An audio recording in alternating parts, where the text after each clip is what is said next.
11 बज चुके हैं। आप देख रहे हैं इंडिया न्यूज। आपके साथ मैं हूं चित्रा त्रिपाठी। बड़ी खबर के साथ इस बुलेटिन की शुरुआत हम करेंगे।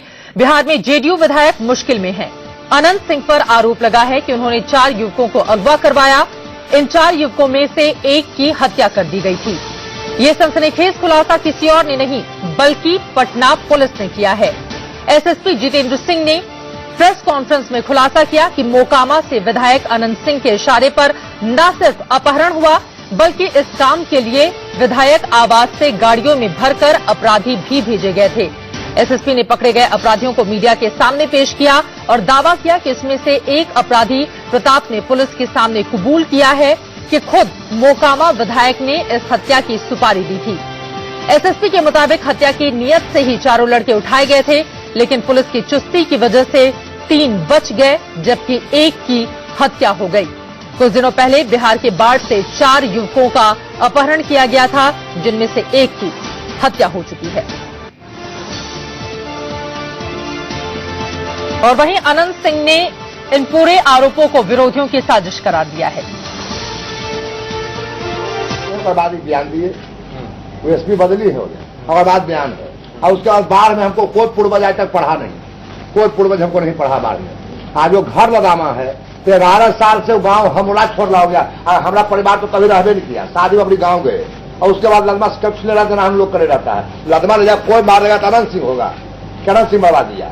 आज जिसको परिवार मरा है वो हमारा फोन किया कि विधायक जी लदमा ने उठा के हमारे बाल बच्चा के आदमी गुड्डा लोफर ले जा रहे हैं। हम सबको फोन करके बाढ़ में लाके छोड़वाए हैं, सबको लाके हम पूर्वज की जिम्मा की है। कोई पुलिस नहीं दिया है। जिसको बेटा मर गया उसको बाप भी हमारे कुछ दौलत आदमी को खोज रहा था, उसको ज्यादा चोट लग गया था, वो मरल मिला और 3 लोग जिंदा मिला।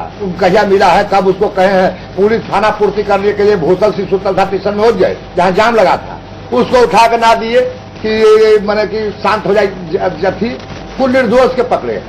अनंत जी सवाल ये उठता है कि यह भी कह रही है कि आपके परिवार के किसी सदस्य के साथ छेड़छाड़ हुई थी। वो सदस्य पढ़वे नहीं किया है तक स्कूल में होगा, आखिर तो बाहर में पढ़ा। अच्छा, आप विधायक हैं, आपकी जानकारी में पूरा मामला होगा। ये कौन 4 लड़के थे, कैसे अपहरण हो गया, क्या हुआ ये पूरी मामला? मालूम हमको जब फोन हमको आया तखने से हमको मालूम हुआ।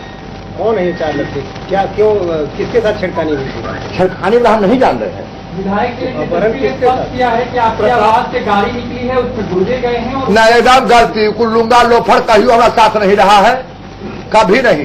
प्रताप का नाम आ रहा है। हाँ तो कुछ गलत है। लेकिन जो लाश मिली है वो लगमा के आसपास मिला है। हाँ तो लदमा के आसपास तो कर है, कोई लाश जाकर बीच देता अनंत सिंह मारा, अभी लदमा को ले जाकर मार देगा अनंत सिंह मारा। लदमा हमारा गांव है तो हमरे गांव है लदमा खाली।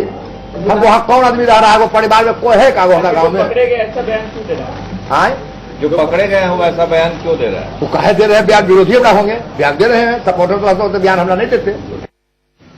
दबंग विधायक माने जाते हैं अनंत सिंह। उनको आप सुन रहे थे। सीधे सीधे एसएसपी को ही सवालों के घेरे में उन्होंने खड़ा कर दिया है और ये कहा कि दरअसल वो मुझसे व्यक्तिगत दुश्मनी निभा रहे हैं।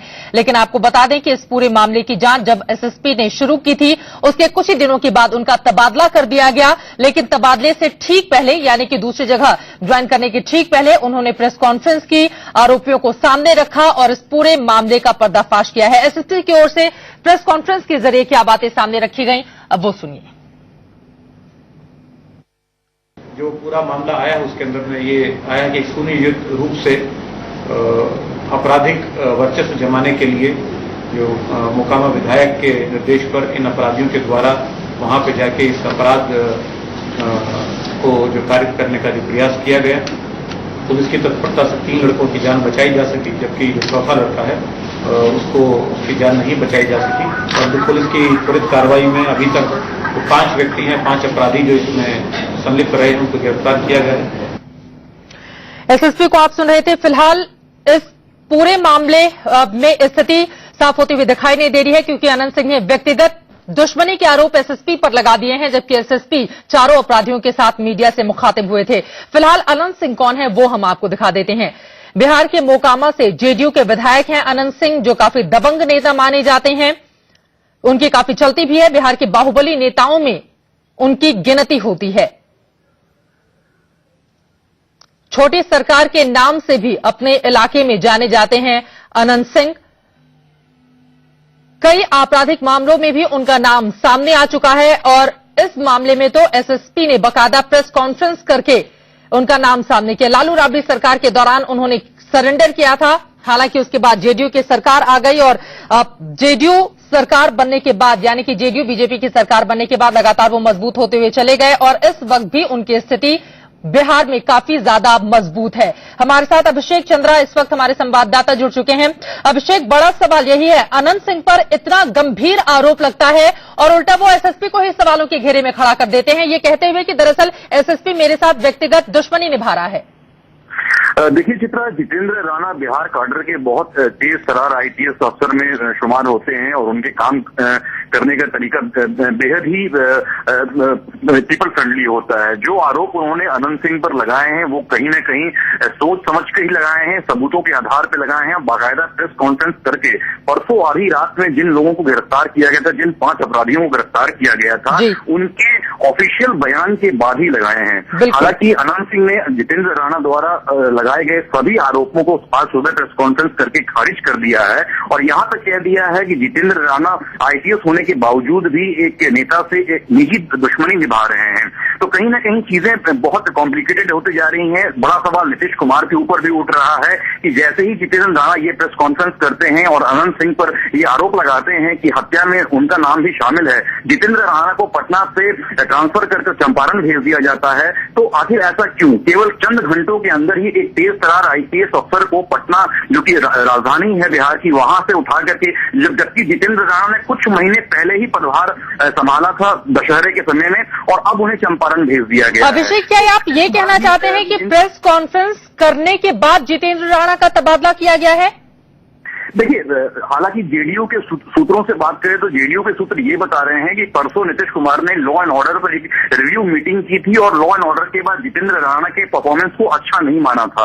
मगर जो हमारे सोर्सेज हमें बता रहे हैं वो ये बता रहे हैं, और हमारे साथ पप्पू यादव भी मौजूद है, पप्पू यादव ने भी पॉलिटिकली इस बात को माना है कि नीतीश कुमार ने जितेंद्र राणा को केवल और केवल इसी बात को लेकर ट्रांसफर कर दिया है क्योंकि उन्होंने अनंत सिंह पर उंगली उठाई थी, अनंत सिंह को इस पूरे जांच के दायरे में ला दिया था। तो कहीं ना कहीं एक बहुत बड़ी पॉलिटिकल मूवमेंट जो है इसके पीछे देखी जा रही है और जेडीयू का टॉप लीडरशिप भी जितेंद्र राणा को पटना से चंपारण ट्रांसफर करने के पीछे माना जा रहा है। चित्रा, चलिए, शुक्रिया अभिषेक इस पूरी जानकारी के लिए। लेकिन इस पूरे मामले में सच जो भी है वो हिंदुस्तान के, बिहार की जनता के सामने आना चाहिए। क्या इस पूरे मामले में जितेंद्र राणा का ट्रांसफर करके पूरे मामले में अनंत सिंह को बचाने की कोशिश की गई है, या जितने भी आरोप उनके ऊपर लगे हैं वो बिल्कुल सच हैं, गंभीर है? आगे आने वाले वक्त में इसका भी पता चल जाएगा।